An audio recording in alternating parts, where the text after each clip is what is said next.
When I first moved into my old place, it didn't seem like anything special. Just another rental on a quiet street, like every other one in the area.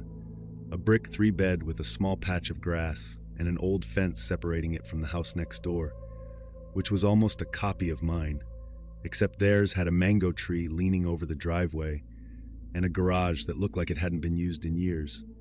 The neighbor who lived there was a bloke in his 50s named Trevor.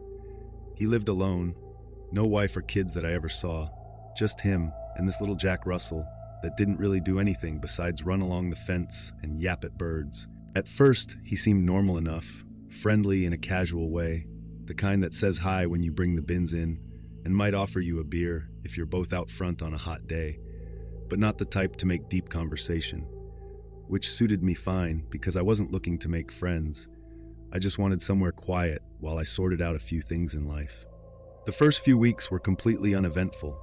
I was working afternoons and getting home just after dark, and didn't see Trevor much, except the odd wave or comment about the weather, and I honestly thought he was just one of those loner types who kept to himself and minded his own business. But then small things started happening, like things I didn't immediately connect to him, because they didn't seem serious on their own. Like, I'd come home and the gate to my backyard would be open even though I always shut it. Or the sensor light would be turned around facing the wall, and one time my wheelie bin was completely emptied and hosed out, even though it had been full the night before. I thought maybe it was kids or someone mistaking it for their bin, but there wasn't any real damage, so I didn't report it or bring it up. I just started checking my locks more and making sure the gate was shut tight every time. Then one night, around 2 a.m, I woke up to this scraping sound, not loud but steady, like metal being dragged across concrete, and I got up thinking maybe it was the dog again or someone out front. But when I looked through the blinds, I saw Trevor crouched in his driveway facing my house, dragging a shovel along the edge of his own concrete, like he was trying to line something up. I didn't know what to do. He wasn't doing anything illegal, but it was weird enough that I kept watching, and after a couple of minutes, he stopped, stood up, and just stared at my window, not moving, not blinking, like he was waiting to see if I was watching. I stepped back from the blinds and waited in the hallway until he eventually went back inside, and I told myself maybe he was just drunk or sleepwalking or whatever, made it easier to ignore because confronting it meant accepting that something might actually be wrong with the guy living 5 meters from my front door. A week later, I started noticing dead birds in my yard, not torn up or anything, just laid out, 2 of them on separate mornings, always on the left side near the fence between our houses. And the second time it happened, I noticed they were facing the same direction, both looking toward my house like someone had placed them that way. I asked him about it casually the next day when I saw him out front, and he just said, must be the cats around the area, even though I hadn't seen a single cat on the street since I moved in. So after that, I started leaving a camera running inside near the window that faced his house. And not because I thought he'd break in or anything, but just to see if anything was happening when I was asleep or at work. And it only took 2 nights to catch something. Around midnight, the motion sensor triggered, and when I checked the footage, he was standing just past my fence line, not on my property, but right at the edge, holding a torch turned off. Just standing there watching the house for about 4 minutes, before slowly walking back toward his own place, like it was the most normal thing in the world. I didn't go to the police right away because I knew what they'd say. He didn't technically trespass, didn't damage anything, just stood there, and I didn't have a restraining order or any reason to say he was dangerous. So I tried to let it go and told myself to just be alert, stay ready. But then one night I was walking home from the servo a couple blocks away because I'd run out of smokes and didn't want to drive.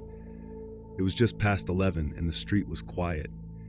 And as I came around the corner to my place, I saw someone standing in my yard near the front door. I froze for a second because it was dark and I couldn't see properly. But as I got closer, I could make out the outline of a shovel resting on the brick edge of the garden bed, and the person standing next to it wasn't moving, just like before, frozen in place, facing the house. I ducked behind the hedge across the road and called the cops straight away. Told them someone was on my property with a weapon, and I wasn't going near the place until they showed up. They arrived maybe 10 minutes later, And by the time they did, whoever it was had gone and the shovel was gone too. No prints, no damage, nothing left behind, except a strange bare patch in the dirt like something had been dug and then filled back in. They took a report, but didn't have much to go on, and told me to get better locks, and maybe consider a camera system outside too, which I did the next day. And I didn't see Trevor for about a week after that either, and honestly started wondering if he'd skipped town or been arrested for something unrelated, because his car didn't move, and the dog wasn't barking like usual. Then one morning I woke up and saw something taped to my window from the outside. A piece of butcher's paper with red writing across it that said "You're already in it," and nothing else. No explanation, no name, no signature, just those 4 words and tape marks like it had been stuck there quickly and in the dark. I called the police again, showed them everything, the video, the note, the photos of the birds, and they finally took it seriously, enough to get a warrant and check his place out. What they found wasn't a crime scene exactly, but it was enough to get him taken away for psych eval. Walls covered in symbols, floorboards pulled up in sections, jars full of dead insects, bones, even fingernail clippings, all labeled with dates and initials, and a back room locked from the inside that had a mattress on the floor, and dozens of notebooks filled with pages of writing that made no sense at all, just rambling about neighbors, rituals, who's awake and who isn't, and something called the hour between fences. I moved out 3 days later. Didn't wait for the lease to end or the bond to settle. I just packed what I needed and went. And to this day, I don't know if he was sick, dangerous, or just broken in a way that no one ever noticed until it was nearly too late. But what I do know is this. Sometimes the threat isn't loud or obvious or sudden. Sometimes it's just the person across the driveway, waving at you with one hand and digging with the other.